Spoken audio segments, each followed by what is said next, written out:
O Imperial College de Londres adverte que a doença do coronavírus de 2019 está fora de controle no Brasil, com 65.339 casos novos e 1.293 mortes em 24 horas. A contaminação bateu novo recorde. São quase 2.233.000 casos confirmados e 82.890 mortes.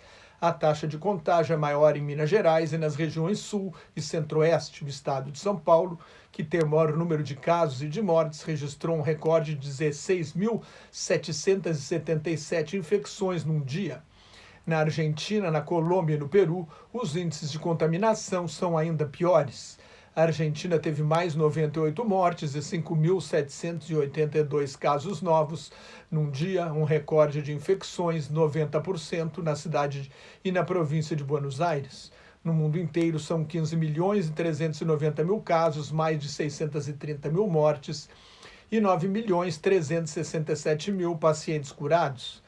Os Estados Unidos devem somar mais 1 milhão de casos em 2 semanas e registraram nesta quarta-feira 1.127 mortes, somam agora quase 4 milhões e 100 mil casos confirmados e mais de 146 mil mortes. Com quase 60 mil doentes hospitalizados pela Covid-19, o número está perto do pico de abril. O contágio aumenta em 41 dos 50 estados americanos. A Califórnia registrou um novo recorde de 12.807 casos num dia e ultrapassou Nova York como o estado com o maior número de casos. O governador Gavin Newsom ordenou o fechamento dos bares de Los Angeles e de outros 6 condados. A situação só está melhorando no nordeste do país, que foi o principal foco no início da pandemia. Na Flórida, pelo segundo dia seguido, houve menos de 10 mil casos novos e o menor número de infectados desde o fim de junho, mas o número de mortes, 140, foi o maior desde o início da Covid-19 no país. O presidente Donald Trump declarou estar vendo a luz no fim do túnel, mas o principal epidemiologista do país, o Dr. Anthony Fauci, adverte que a pandemia da Covid-19 está longe de ser controlada.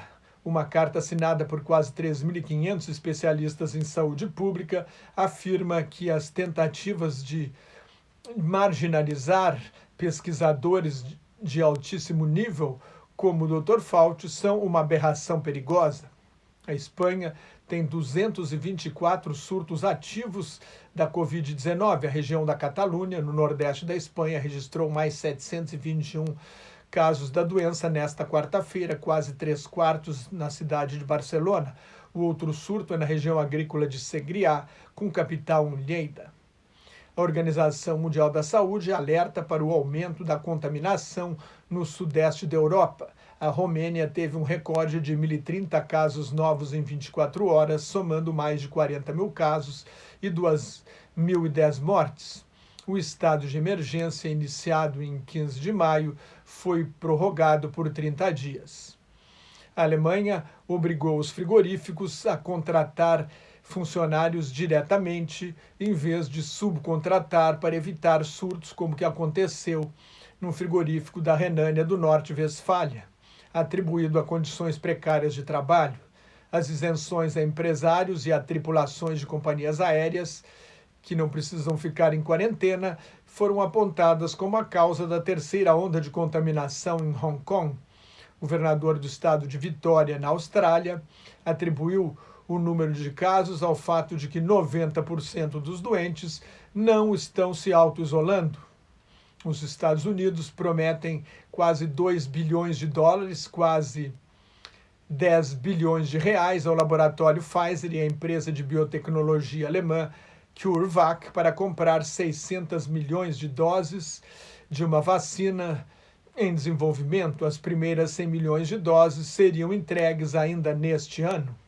A venda de móveis residenciais usados cresceu 20,7% em junho, o que projeta uma venda anual de 4.720.000 casas, mas ainda estão 11,3% abaixo do volume das vendas de junho de 2019, informou a Associação Nacional das Empresas do Mercado Imobiliário dos Estados Unidos.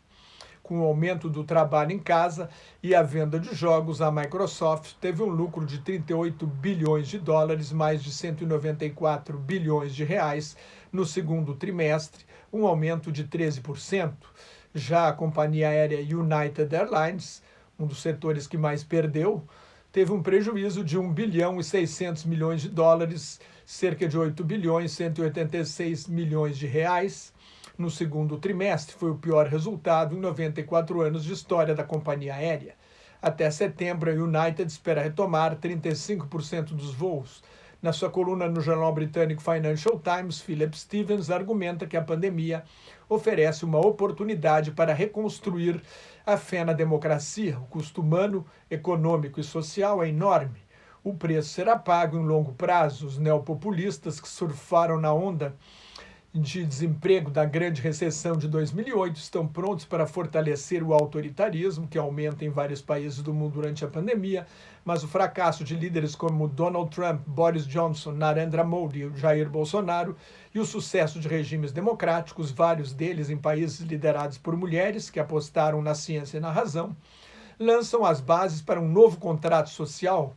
O colunista sustenta que a erosão da democracia começou muito antes da recessão de 2008, com a estagnação da renda das classes médias, a precarização do trabalho e o aumento da desigualdade social, sacrificados no altar da fé absoluta, cega e restrita nos milagres do mercado.